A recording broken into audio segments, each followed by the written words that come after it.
नमस्कार, N V news देख रहे हैं आप। मैं हूं आपके साथ पल्लवी राजपूत और हमारे खास बुलेटिन बड़ी खबरों में आप सभी का स्वागत है। आइए रुक करते हैं खबरों का। दिल्ली जल बोर्ड के उपाध्यक्ष और आम आदमी पार्टी के नेता राघव चड्ढा ने गुरुवार को आरोप लगाया कि बीजेपी के लोगों ने झंडेवालान स्थित दिल्ली जल बोर्ड के मुख्यालय में घुसकर हमला किया और उनके दफ्तर में तोड़फोड़ की। चड्ढा ने दावा किया कि कुछ कर्मचारियों को चोटें भी आई हैं। बहरहाल भाजपा ने इसका खंडन करते हुए आरोप लगाया कि हमला आम आदमी पार्टी ने खुद कराया है। विधायक का आरोप है कि करीब 250 लोग मेरे दफ्तर में घुसे और शीशे, दरवाजे और जो गमले हैं वो तोड़ दिए। उन्होंने मेरे कर्मियों को धमकाया और उन पर हमला किया। उन्होंने दावा किया कि भाजपा कार्यकर्ता जल बोर्ड के मुख्यालय पर प्रदर्शन करने आए थे और पुलिस ने उन्हें परिसर में आने दिया।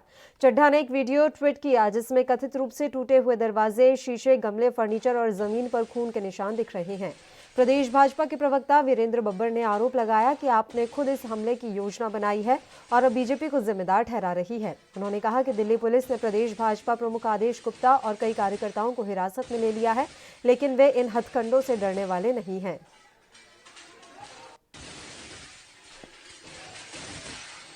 अभी भारतीय जनता पार्टी के गुंडे, तमाम नेता दिल्ली जल बोर्ड के मुख्यालय पर आए। झंडेवालान में स्थित ये मुख्यालय है और पूरे ऑफिस को तोड़-फोड़ दी। पूरे ऑफिस को वैंडलाइज किया गया। आप मेरे पीछे देख सकते हैं, पूरे ग्लास फर्श पे बिखरा हुआ है, ग्लास तोड़ दिए, गमले तोड़ दिए, स्टाफ पर अटैक किया गया, दरवाजे तोड़ दिए, बेंचेस उखाड़ दिए। अरविंद केजरीवाल जी की फ़ोटो थी, उसे तोड़ दिया, उसे दीवार से खींचकर फ़ोटो फाड़ दी और बुरी तरीके से हमारे ऑफिस को अभी वैंडलाइज किया गया है। हमारा स्टाफ घबराया हुआ है। कुछ लोग जो हमारे यहाँ पे महिलाएं काम करती हैं वो घबराई हुई हैं, वो कमरे से तक निकलने में भी घबरा रही हैं। कुछ लोगों के मुंह से खून आ रहा है, फर्श पे खून की बूंदें पड़ी हुई हैं। बुरी तरीके से उन्होंने पूरे ऑफिस को तहस नहस कर दिया और ये भारतीय जनता पार्टी ने क्यों करा, ये समझना अति आवश्यक है। जो ये भाजपा के गुंडे आए, उन्होंने मेरा नाम लेके ललकारा और कहा, राघव चड्ढा अपने मुख्यमंत्री अरविंद केजरीवाल को समझा देना, बहुत ज़्यादा किसानों का हितैषी बनता है, बहुत ज़्यादा किसानों की तरफदारी करता है, सेवादार बनकर उनकी ज़्यादा सेवा कर रहा है। ये 3 काले कानून खारिज करने की बात कर रहा है। अपने केजरीवाल को समझा दो, किसानों के पक्ष में बोलना छोड़ दे, वरना हम एक एक करके तुम्हारे सभी विधायकों को ये मज़ा चखाएंगे। उन्होंने खुली चुनौती दी कि उस दिन हमने अरविंद केजरीवाल के घर का घेराव किया, उनको घर से बाहर नहीं निकलने दिया। उसके बाद हमने मनीष सिसोदिया जी के घर में घुसकर उनका घर तोड़-फोड़ कर दिया और आज हमने तुम्हारे मुख्यालय पर, तुम्हारे कार्यालय पर हमला कर कर तुम्हारा प्रिंटर, तुम्हारा ऑफिस, तुम्हारे गमले, तुम्हारे शीशे, कांच, दरवाजे सब तोड़ दिए।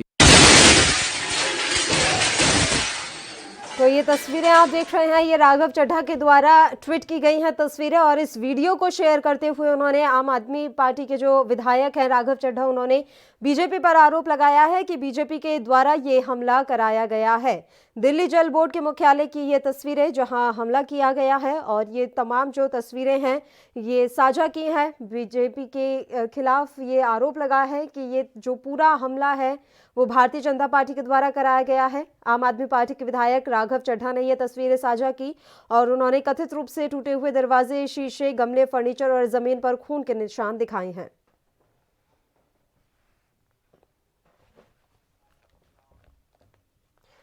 और चलिए इस मसले पर चर्चा की शुरुआत कर लेते हैं। भारतीय जनता पार्टी से अवधेश कुमार सिंह जी इस समय लाइव हमारे साथ जुड़ गए हैं। अवधेश जी, दिल्ली जल बोर्ड के उपाध्यक्ष और आम आदमी पार्टी के विधायक राघव चड्ढा का बड़ा आरोप, उनके कार्यालय में तोड़फोड़ की गई है और ये तोड़फोड़ वो कह रहे हैं कि भारतीय जनता पार्टी के कार्यकर्ताओं के द्वारा करवाई गई है।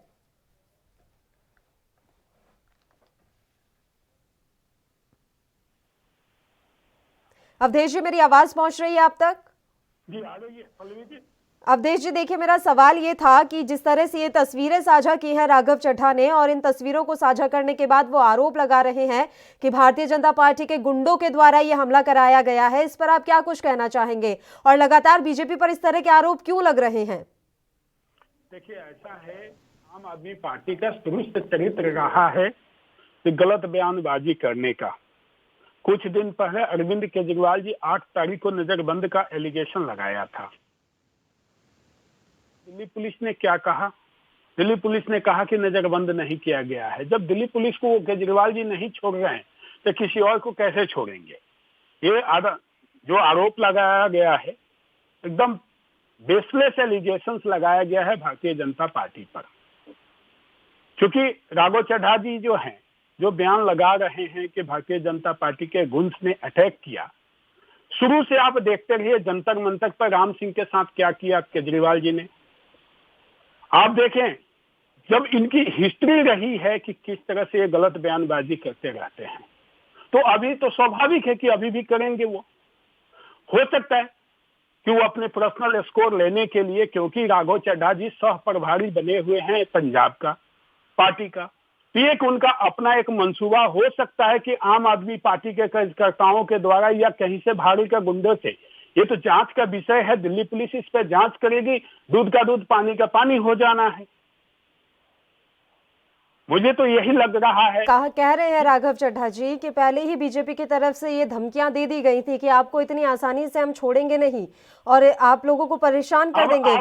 अब मुझे तो राघव चड्ढा जी के बयान पे हंसी आ रही है कि कोई भी व्यक्ति अगर दफ्तर तोड़ने जाएगा तो कहेगा किसान का। इसका मतलब यह है कि तो समझिए साल पहले से ही इस विषय को दर्शाता है कि इस तरह के ये बोल रहे हैं कि किसान को मैं दफ्तर पे जाऊंगा, ये करूंगा, वो करूंगा। किसान को, केजरीवाल जी को समझा लो, कोई भी कार्यकर्ता किसी भी राजनीतिक दल का, भारतीय जनता पार्टी एक जो है सम्मानित पार्टी है, यहाँ के कार्यकर्ता भी सम्मानित हैं और अनुशासित हैं, कभी भी ये गलत कदम उठा ही नहीं सकते।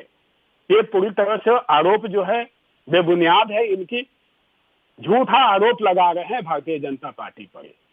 आम आदमी पार्टी से अखिल खान जी इस समय हमारे साथ फोन लाइन पर जुड़ गए हैं। अवधेश जी, सीधा उन्हीं का रुख कर लेते हैं, तमाम प्रतिक्रिया उनसे भी ले लेते हैं। अखिल खान जी, ये तस्वीरें तो आपने साझा कर दी हैं, लेकिन इन तस्वीरों के जरिए आप ये कैसे साबित कर पाएंगे कि ये जो तमाम लोग दिखाई दे रहे हैं भारतीय जनता पार्टी के कार्यकर्ता ही हैं? देखिए मैडम, ये जो हिस्ट्री है भाजपा की, आप अगर शुरू से देखें, जो भाजपा जिस तरीके से पिछले 6 सालों से दिल्ली में शासन कर रही है और झूठ बोल करके और भ्रष्टाचार को बढ़ावा दे करके और जिस तरह से जो समस्याएं हैं आम आदमी की पिछले 6 सालों से इन्होंने क्या किया है, ये पूरा देश जानता है।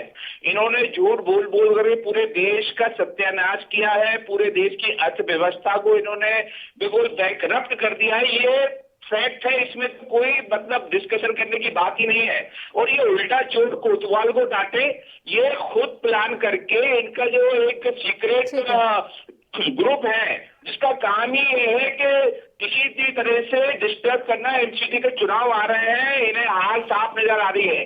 ये ईवीएम के अंदर जितना घोटाला कर सकते हैं वो करते हैं। अभी देश की जनता बहुत अवेयर हो चुकी है और दिल्ली के अंदर बहुत सब लोग अवेयर हैं। इनको अब लग रहा है कि ईवीएम का घोटाला दिल्ली के अंदर करना मुश्किल हो जाएगा। तो ये इस तरह के हथकंडे अपना रहे हैं जो अनडेमोक्रेटिक है, अलोकतांत्रिक चीजें कर रहे हैं। और ये जिस तरीके से किसान आंदोलन के अगेंस्ट में जिस तरह से काम कर रहे हैं, ये उसका ही एक हिस्सा है कि आम आदमी पार्टी किसान आंदोलन को जो सपोर्ट कर रही है। और पूरे देश में देखिए, मैं यहाँ भोपाल में हूँ इस टाइम, भोपाल के अंदर जिस तरीके से इन्होंने रोका है किसानों को, किसानों के घर में जाकर के उन्हें मारपीट करके उन्हें धमकाया गया है। ये जो काम भाजपा का है, ये कोई आज का नहीं है, ये साफ साफ है। ऐसे भड़काने वाले बयान मत दीजिए कि किसानों को मारपीट करके उनको रोका गया है। सर, इस तरह के भड़काने वाले बयान मत दीजिए। इस तरह के बयान तब दिए जाने चाहिए जब आपके पास सबूत हो। आपके पास कोई तस्वीरें नहीं है और आप इस तरह के बयान मत दीजिए कि किसी की भावनाएं भड़क जाएं। दैनिक भास्कर की रिपोर्ट है मैडम, दैनिक भास्कर की आज की न्यूज में पूरी रिपोर्ट है। ये कोई हवाई बात नहीं कर रहा हूं मैं, पूरा फैक्ट के साथ बात कर रहा हूं मैं। और आप चाहेंगे तो मैं इसका भेज दूंगा कॉपी आपको, फोटो कॉपी। ये फैक्ट है और हर जगह हो रहा है ये। और आपका चैनल इतना जिम्मेदार एबीएन चैनल है, मैं समझता हूँ कि ये बहुत जिम्मेदार चैनल है आपका। आपको जनता की आवाज को उठाने का आपको एक बहुत बड़ा जिम्मेदारी है और आप उठा भी नहीं है। लेकिन ये जो भाजपा के लोग जिस तरह से प्रेशर टैक्टिक्स अपनाते हैं और जिस तरीके से करने की कोशिश करते हैं गुमराह लोगों को, ये बहुत ही गलत हमारे देश के भविष्य के लिए भी और पास्ट में जो किया है उससे भी सबक ले रहे हैं। ठीक है, अवधेश कुमार जी, क्या वाकई में प्रेशर पॉलिटिक्स अपना रही है भारतीय जनता पार्टी? रिपीट कीजिएगा पल्लवी जी। अवधेश जी, मेरा सवाल यह है कि क्या वाकई में प्रेशर पॉलिटिक्स अपना रही है भारतीय जनता पार्टी? एकदम आवाज क्लियर नहीं हो रही है पल्लवी जी। अवधेश जी, क्या मेरी आवाज अब आप तक पहुंच पा रही है? एक बार फिर से आप आवाज, अवधेश जी, मेरी आवाज पहुंच रही है अब आप तक? कट कट के आवाज आ रही है, एक बार फिर से रिपीट करेंगे? नेटवर्क एक बार फिर से ठीक करवाते हैं अवधेश जी, एक बार फिर से हम आपसे जुड़ेंगे क्योंकि लगातार वॉइस ब्रेक हो रही है, आप तक मेरी आवाज नहीं पहुंच पा रही है। अकील खान जी तक तब तक रुक कर लेते हैं, वो लगातार जुड़े हुए हैं हमारे साथ, तब तक अवधेश जी का जो नेटवर्क इशू है वो क्लियर हो पाएगा। अकील खान जी, देखिए ये कह रही है भारतीय जनता पार्टी की, इसका क्या सबूत है कि ये कार्यकर्ता बीजेपी की है? हो सकता है कि आम आदमी पार्टी के ही कार्यकर्ताओं ने ये हमला करवाया हो ताकि भारतीय जनता पार्टी को आप बदनाम कर सके। देखिए मैडम, हाथ कंगन को आरसी क्या, पढ़े लिखे को फारसी क्या। साफ पूरे देश के अंदर जो जो साफ साफ नजर आता है, उसके अंदर हर चीज में आप लीगलाइज और उसके अंदर मतलब उसका एविडेंस लाइएगा, आप उसका इन्वेस्टिगेशन कीजिए। जो साफ साफ नजर आता है और आ रहा है, और फोटो उन्होंने उसके दिए हैं पूरे मतलब मीडिया को, राघव चड्ढा जी ने, तो ये तो साफ नजर आता है। इसमें जो है अगर आप मैनिपुलेट करने की कोशिश करें तो बहुत सारे मैनिपुलेशन हो जाएंगे। ये भाजपा का काम ही है मैनिपुलेशन करना और दिग्भ्रमित करना, लोगों को भ्रमित करके अपनी जो सत्ता की भूख है, इनकी सबसे बड़ी प्रॉब्लम सत्ता की भूख है। और ये इतने डूब चुके हैं भ्रष्टाचार के अंदर कि अब इनको बच निकलने के लिए एक ही रास्ता नजर आता है, किसी तरह से बाय हुक और क्रुक किसी भी तरह सत्ता को अपने कब्जे में करे, और यही काम कर रहे हैं। एमपी में यही काम किया है, कर्नाटक में भी यही काम किया है और दिल्ली में भी ये करना चाहते हैं। लेकिन इन्हें ये मैं बता दूं भाजपा के लोगों को कि दिल्ली जो है, दिल्ली के अंदर देश की जो क्रीम है, जो जो देश के अंदर एजुकेटेड लोग हैं और जो अवेयर हैं पूरी सब चीजों से, वो लोग रहते हैं। आप इनको टच करने को छेड़ने की जरूरत नहीं कीजिएगा। आपको ठीक है, अवधेश जी से जवाब ले लेते हैं। खान साहब वो जुड़ गए हैं एक बार फिर से हमारे साथ, सीधा उन्हीं से पूछ लेते हैं कि क्या जरूरत उनके द्वारा की जा रही है। अवधेश जी, मेरा सवाल ये था, क्या प्रेशर पॉलिटिक्स खेल रही है भारतीय जनता पार्टी? क्या आप वाकई में दबाव बनाना चाहते हैं? ये सब केवल झूठ बोलने का मशीन हो चुका है आम आदमी पार्टी। मुझे तो यही लगता है कि लो माइलेज लेने के लिए, चीप माइलेज लेने के लिए ये कितने सब काम करेंगे अपने दफ्तर पे। ये तो दूध का दूध पानी का पानी हो जाना है। केवल दिल्ली पुलिस का रिपोर्ट आने दीजिए, सीसीटीवी में कैप्चर हुआ है, कुछ लोगों को डिटेंड दिल्ली पुलिस की है, उसी से पता चल जाएगा कर्जकर्ता किसके हैं। भारतीय जनता पार्टी का कर्जकर्ता ऐसे घिनौना काम नहीं करता। ये तो पंजाब अपना जमीन बचाना है वहां, इसलिए इन्होंने ऐसा प्रायोजित कार्यक्रम किया है। इन्होंने राघव चड्ढा जी के बयान पे किसी भी सूरत पे भरोसा नहीं किया जा सकता। वो तो बोल रहे हैं आपकी दिल्ली पुलिस तो वैसे ही हर मामले में मिली रहती है। कह रहे हैं कि जब बीजेपी कार्यकर्ता वहां पर हमला करने आए थे उस समय भी पुलिस वहां पर खड़ी हुई थी, लेकिन किसी ने उन्हें रोका नहीं। नहीं, गलत आरोप है इनका, बहुत गलत आरोप है। मनीष सिसोदिया के घर पर हमले का भी वीडियो साझा किया गया था, एक के बाद एक इस तरह के हमले के वीडियो, और कहा जा रहा है साफ तौर पर कि नजरबंद कर दिया था आपने केजरीवाल को। क्या आम आदमी पार्टी सरकार के पीछे पड़ी है बीजेपी? देखिए, आप ही के चैनल के माध्यम से संदेश देना चाहता हूं मैं जी। कुछ दिन में रिपोर्ट, कल परसों कभी ना कभी ये रिपोर्ट आ जाना है कि किसके कर्जकर्ता थे। खुद ब खुद पता चल जाएगा, क्योंकि इनकी इतिहास रही है आम आदमी पार्टी को झूठा आरोप लगाने का। ठीक है खान साहब, आपकी आदत है झूठे आरोप लगाने की। कि आप जो है मैनिपुलेट करते हैं देश के अंदर। आपने पूरा जो 3 बिल लेकर के आए हैं वो भी आपने लॉकडाउन में लेकर के आए हैं। इससे काला कानून और क्या हो सकता है कि जनता को गुमराह कर रहे हैं आप। नहीं, अभी काले कानून की बात नहीं कर रहे हैं, अभी हम ये बात कर रहे हैं कि पहले आप कहते हैं कि मनीष सिसोदिया के घर पर भारतीय जनता पार्टी ने हमला किया, फिर आप कहते हैं कि देखिए केजरीवाल को नजरबंद कर दिया, अब राघव चड्ढा के कार्यालय पर तोड़फोड़, एक के बाद एक इस तरह के आरोप आपके द्वारा लगाए जा रहे हैं। और अतीश जी को किस तरह इन्होंने किस तरह से मैनेज किया ये भी बताइएगा।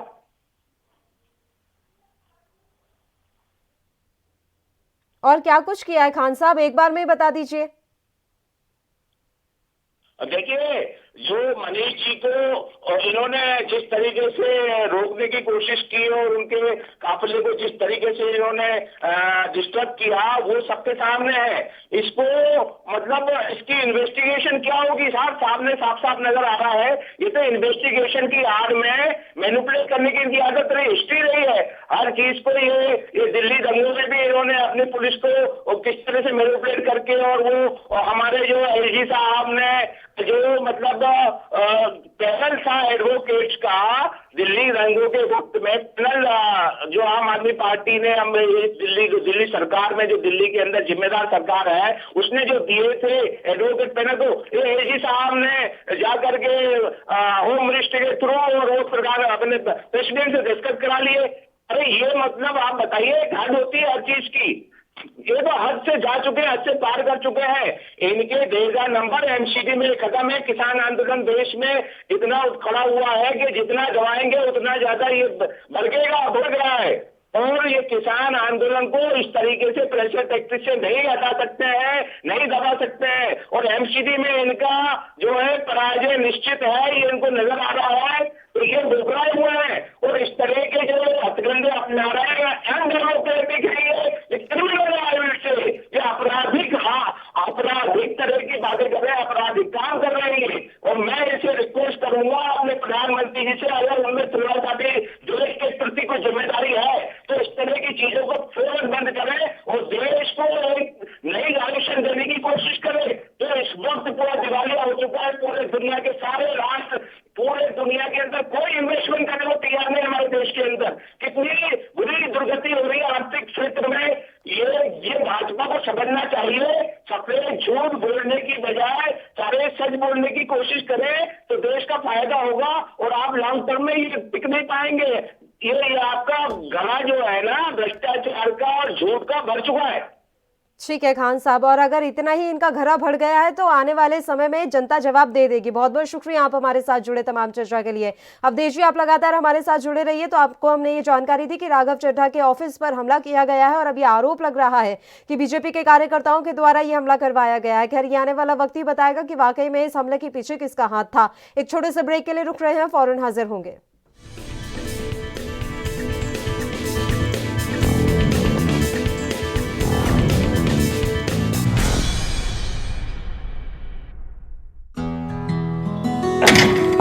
बस करो माल साहब, ਤੁਸੀਂ ਰੈਡੀ ਹੋ ਕੇ ਫਿਰ ਸ਼ੁਰੂ ਹੋ ਗਏ। ਤੁਹਾਡੀ ਵੀ ਨਾ એનર્ਜੀ ਨਹੀਂ ਖਤਮ ਹੁੰਦੀ। ਸਤਿ ਸ਼੍ਰੀ ਅਕਾਲ ਫੁੱਫੜ ਜੀ। ਓਏ ਸਤਿ ਸ਼੍ਰੀ ਅਕਾਲ। ਓਏ 8 ਵਜੇ ਦਾ ਕਹਿ ਕੇ 11 ਵਜੇ ਆਤੇ ਤੁਸੀਂ ਤੁਸੀਂ। ਇਹ ਫੁੱਫੜ ਜੀ ਅੱਖ ਹੀ ਨਹੀਂ ਖੁੱਲਦੀ। ਥੱਕਿਆ ਜਿਹਾ ਸਰੀਰ ਰਹਿੰਦਾ। ਤੁਹਾਡੇ ਚ ਇਸ ਉਮਰੇ ਵੀ ਪੂਰੀ ਫੁਰਤੀ ਹੈ।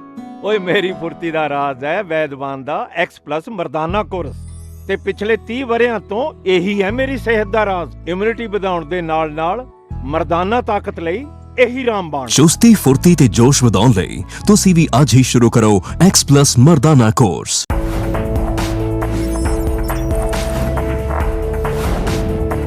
ਕਮ ਬ੍ਰੇਕ।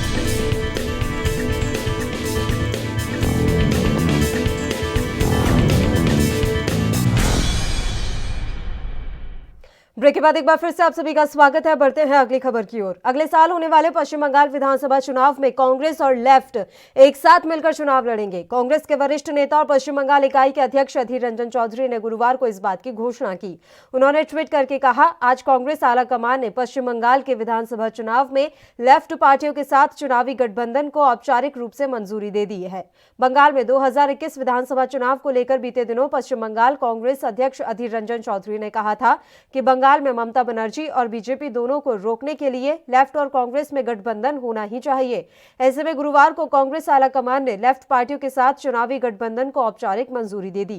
आपको बता दें कि अधीर रंजन चौधरी ही पार्टी के अध्यक्ष थे जब साल 2016 में लेफ्ट और कांग्रेस ने एक साथ मिलकर विधानसभा चुनाव लड़ा था। हालांकि 2019 के लोकसभा चुनाव में काफी कोशिशों के बावजूद दोनों दलों के बीच गठबंधन नहीं हो सका था। पश्चिम बंगाल में अगले साल विधानसभा चुनाव होने हैं। बीजेपी ने भी यहां चुनाव के लिए पूरी ताकत झोंक रखी है। 2019 के लोकसभा चुनाव में पहली बार बीजेपी ने राज्य में मुख्य विपक्षी दल का दर्जा हासिल कर लिया।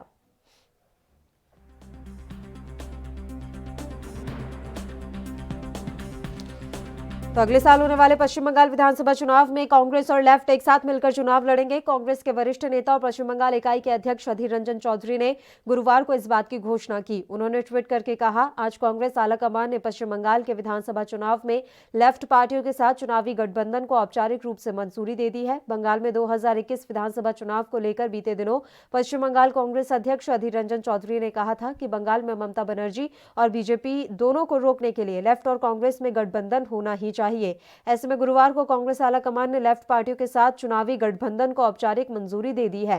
बता दें कि अधीर रंजन चौधरी ही पार्टी के अध्यक्ष थे जब साल 2016 में लेफ्ट और कांग्रेस ने एक साथ मिलकर विधानसभा चुनाव लड़ा था। हालांकि 2019 के लोकसभा चुनाव में काफी कोशिशों के बावजूद दोनों दलों के बीच गठबंधन नहीं हो सका था। वहीं पश्चिम बंगाल में अगले साल विधानसभा चुनाव होने हैं। बीजेपी ने भी यहां चुनाव के लिए पूरी ताकत झोंक रखी है। 2019 के लोकसभा चुनाव में पहली बार बीजेपी ने राज्य में मुख्य विपक्षी दल का दर्जा जो है वो हासिल कर लिया है।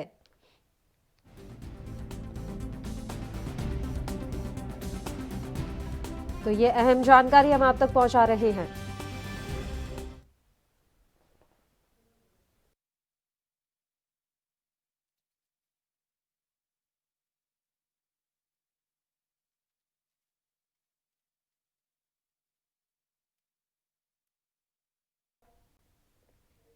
और इस मसले पर चर्चा के लिए दोनों मेहमान इस समय हमारे साथ जुड़ गए हैं। आकाश जी जो कि कांग्रेस है और अवधेश जी पहले से भारतीय जनता पार्टी से लगातार हमारे साथ जुड़े हुए हैं।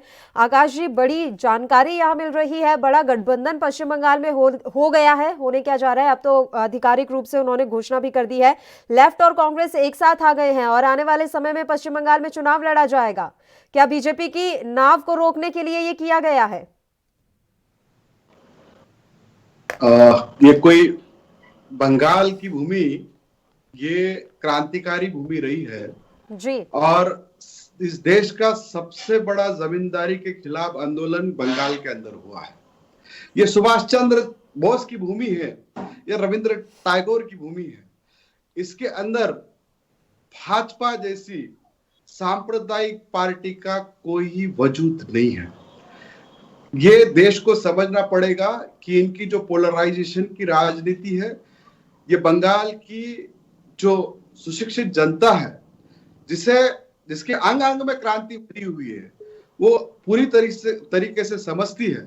और बंगाल की जनता ये पूरी तरीके से सेकुलर और इस देश के विकास के लिए जो उचित पार्टियां है उसी के साथ रहेगी। इसका भरोसा पूरा कांग्रेस और वाम दलों को बंगाल की जनता पे है। ठीक है, और इसके लिए दोनों पार्टियों की तरफ से गठबंधन किया गया है। अवधेश जी, आपके पास आना चाहेंगे। देखिए, ये साफ तौर पर ये पहले ही कह दिया था, पश्चिम बंगाल के जो कांग्रेस के अध्यक्ष हैं वो साफ तौर पर ये कह चुके थे कि हमें हर हाल में बीजेपी और ममता बनर्जी को रोकना है। अधीर रंजन चौधरी की मैं बात कर रही हूं, और उन्हें रोकने के लिए, आप दोनों को रोकने के लिए अब कांग्रेस और लेफ्ट साथ में आ गई हैं। क्या लग रहा है कि कांग्रेस और लेफ्ट का साथ में आना पश्चिम बंगाल को त्रिकोणीय मुकाबला कर देगा? कि जब 2019 का हुआ जी, तो मोदी जी को रोकने के लिए कि प्रधानमंत्री न बन पाए, बीजेपी सत्ता में ना आए, सारे विपक्ष पार्टी एक तरफ हो गई थी। हेलो, सुन पा जी, रहे? आवाज आ रही है अवधेश जी, बोलिए। हाँ, तो अब जो गठबंधन हो रहा है जिसके भी बीच में, ये तो बात सही है कि बीजेपी के रोकने के लिए सारी ताकत जितने भी विपक्षी हैं सब कहीं ना कहीं इस्तेमाल को करेंगे, समझौता करे या कुछ भी करे, वो तो करना तय है। और उनकी ये जो अलायंस की बात किया जा रहा है बंगाल के अंदर में, ये बस बीजेपी के रोकने के लिए सारे गठबंधन एक हो रहे हैं, इसके अलावा उनकी कुछ नहीं है। उनको भी पता है कि वो इंडिविजुअली फाइट नहीं कर सकते बीजेपी के साथ। वहां का जनाधार चाहती है बीजेपी, जो लॉलेस सोसाइटी वहां बन चुका है, तो वहां पे बीजेपी चाहता है, जितने भी वहां का जनता है बीजेपी चाहता है। और ये बात को अच्छी तरह से समझ चुके हैं जितने भी विपक्षी हैं, तो अपने अपने जमीन को तलाशने के लिए सब अलायंस किए जा रहे हैं। आकाश जी, देखिए लोकसभा का जब चुनाव हुआ और उसके बाद परिणाम आए तो भारतीय जनता पार्टी को उम्मीदों से ज्यादा सीटें मिली, तो वो उत्साहित हैं और इसलिए विधानसभा चुनाव में वो दमखम अपना पूरा दिखा रही हैं। कांग्रेस का ज्यादा जनाधार है नहीं पश्चिम बंगाल में, तो क्या कांग्रेस ये सोच रही है कि लेफ्ट पार्टियों के सारे ही सही लेकिन थोड़े अपने पांव पसार पाएगी पश्चिम बंगाल में? आज हिंदुस्तान के अंदर एक दो ही विचारधारा काम कर रही है, जो देश को बेचने का काम कर रही है एक विचारधारा, और एक देश को आजादी दिला के सक्षम करने का काम जिस विचारधारा ने किया है, वो विचारधारा इस देश को बचाने के लिए संघर्ष कर रही है। बीजेपी की जो रणनीति अभी तक रही है, वो इस देश के अंदर किस तरीके से पोलराइजेशन किया जाए, किस तरीके से हिंदू मुस्लिम किया जाए, किस तरीके से उच्च वर्ग और नीच वर्ग की राजनीति भाजपा के द्वारा अब तक हुई है, और इसके खिलाफ कहीं ना कहीं कांग्रेस और वाम दल पहले से रहा। मैं पहले भी कह चुका हूं, वेस्ट बंगाल की जो धरती है ये क्रांति की धरती है। यहाँ पे सांप्रदायिक शक्तियों को कहीं थारा नहीं मिलने वाली है, और जो भी अमित शाह जी एक गंदी सोच और एक गंदी राजनीति का नमूना वहां पेश कर रहे हैं, अपने लोगों पे खुद से ही हमला कराते हैं, और लोगों के अंदर हम पे हमला हुआ, टीएमसी हम पे हमला कर रही है, वहां की सरकार। लेकिन वेस्ट बंगाल की जनता ये अच्छी तरह जानती है कि वहां के किसानों के लिए, वहां के मजदूरों के लिए कौन सी पार्टी अब तक सही मायने में वेस्ट बंगाल का हित चाहती है और इस देश का हित चाहती है। इस देश को सही मायने में अगर लेबर लॉ किसी ने दिया है तो कांग्रेस ने दिया है, वाम दलों ने दिया है। इस देश के किसानों को सही अधिकार किसी ने दिया है तो राहुल गांधी ने दिया है। भूमि अधिग्रहण कायदा, जो लैंड एक्विजिशन का बिल था, जो यूपीए 1 में जो काम हुआ है इस देश में, वो हिंदुस्तान को एक नई दिशा देने का काम वाम दलों ने और कांग्रेस ने किया है। राइट टू एजुकेशन कांग्रेस ने दिया, राइट टू इंफॉर्मेशन कांग्रेस ने दिया, फूड सिक्योरिटी बिल कांग्रेस ने दी। तो इस देश की बुनियाद रखने के अंदर कांग्रेस का और वाम दलों का एक बहुत बड़ा योगदान है, और ये पश्चिम बंगाल की जो लिटरेट जनता है ये पूरी तरह से जानती है। आप एक छोटे से राज्य को मैनिपुलेट कर सकते हो, लेकिन वेस्ट बंगाल जैसा क्रांतिकारी, जहां सुभाष चंद्र बोस की बुनियाद है, जहां पे रविंद्रनाथ टैगोर जैसा महान इंसान जिसकी अपनी सोच और विचारधारा वेस्ट बंगाल की जनता लेके चलती है, वहां पे मोदी जी, वहां पे गोलवरकर, वहां पे सावरकर के विचारधाराओं को कोई थारा नहीं है। तो मैं ये नहीं मानता कि आने वाले समय में वहां पे भाजपा और प्रशांत किशोर ने अपने पर्सनल जो इनके अभी तक के बैकबोन थे, उन्होंने खुद कहा कि ये 2 आंकड़े भी पार नहीं कर पाएंगे। 2 अंक की जो आंकड़े हैं, वो बिहार में क्या करके आए हैं? प्रशांत की बात ही छोड़ दीजिए सर, वो बिहार में क्या करके आए हैं वो तो पूरे देश ने ही देखा है। प्रशांत जी की तो भविष्यवाणी को रहने ही देते हैं हम, वो क्या कर रहे हैं और क्या नहीं कर रहे हैं। ऐसे तो फिर भारतीय जनता पार्टी ने भी कह दिया कि अफसोस है कि देश एक रणनीतिकार खो देगा। की बात नहीं कर रहा हूँ। इस देश के अंदर इनका भरोसा प्रशांत किशोर पे था। इस देश के अंदर इस देश को गुमराह करने का काम किसने किया? तो प्रशांत किशोर की आईपैक कंपनी ने किया। इन्होंने इस देश का 2014 का चुनाव प्रशांत किशोर के भरोसे पे जीता। तो कहीं ना कहीं प्रशांत किशोर को भले ही आज आप तवज्जो न दे, उन्होंने अपना एक आंकड़ा रखा है, और बिहार के चुनाव का जहां तक नतीजा है तो वो तो पूरी तरह से आरजेडी और कांग्रेस की जो युति थी उन्होंने जीत लिया था। लेकिन किस तरीके से उसको एडमिनिस्ट्रेशन के द्वारा उन्होंने मैनिपुलेट किया, ये बिहार के पूरे देश ने देखा। तो बिहार का चुनाव ये सही मायने में एक प्रजातंत्र पे एक बहुत बड़ा हमला भाजपा और नीतीश कुमार की जेडीयू की तरफ से हुआ है, और प्रशासन का दुरुपयोग करके उन्होंने वहां पे जीत हासिल की। ठीक है, अब यही देखना रहेगा कि पश्चिम बंगाल में कमल किस तरह से खिल पाएगा या फिर कांग्रेस किस तरह से अपना झंडा जो है वहां पर बुलंद कर पाएगी, ये तो आने वाला समय बता ही देगा। आप दोनों का बहुत बहुत शुक्रिया तमाम चर्चा के लिए आप हमारे साथ जुड़े। तो आपको बता दें कि पश्चिम बंगाल में कांग्रेस और लेफ्ट मिलकर चुनाव लड़ेंगे। गठबंधन की औपचारिक घोषणा आज हो चुकी है, और इसी के साथ ये घोषणा कर दी गई है कि हर हाल में ममता बनर्जी और भारतीय जनता पार्टी को रोकना ही हमारा मकसद रहेगा। इसी के साथ बड़ी खबरों में इतना ही। मुझे दीजिए इजाजत। देश प्रदेश के तमाम ताजा खबरों के लिए आप बने रहिए हमारे साथ। नमस्कार।